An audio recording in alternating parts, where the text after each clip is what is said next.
প্রতি সপ্তাহে নিত্যপণ্যের দামের ঊর্ধ্বগতি নতুন কিছু নয়। এবার হঠাৎ করেই বেড়েছে পেঁয়াজের দাম। কৃষকের মাঠ থেকে পাইকারি বাজার পর্যন্ত নানা ধাপে মূল্য বৃদ্ধির অভিযোগ থাকলেও সংশ্লিষ্টরা বলছেন মৌসুমি ঘাটতি ও পরিবহন খরচ বাড়াই মূল কারণ।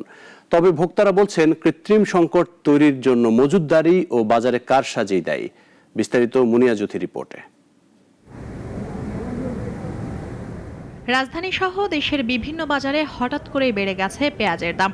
কয়েকদিনের ব্যবধানে প্রতি কেজিতে বেড়েছে 15 থেকে 20 টাকা। খুচরা বাজারে স্থানীয় পেঁয়াজ বিক্রি হচ্ছে 80 থেকে 90 টাকায়, যা গত সপ্তাহে ছিল 60 টাকার আশেপাশে।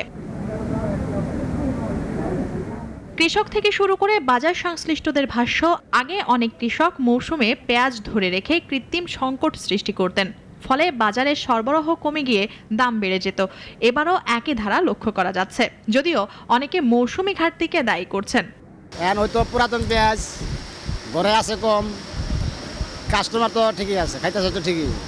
এখন হয়তো শর্ট কারণে দাম একটু বেশি। আমরা নিয়ে গেছি ওই পেঁয়াজ 56 টাকা কেজি, সেই পেঁয়াজ আজকে হলো 80 টাকা কেজি। ডিফারেন্সটা অনেক বেশি না। মহল্লা নিয়ে তো 90 টাকা চাইলে তারা মাথায় পারি, 90 টাকা হয়ে গেছে পেঁয়াজ।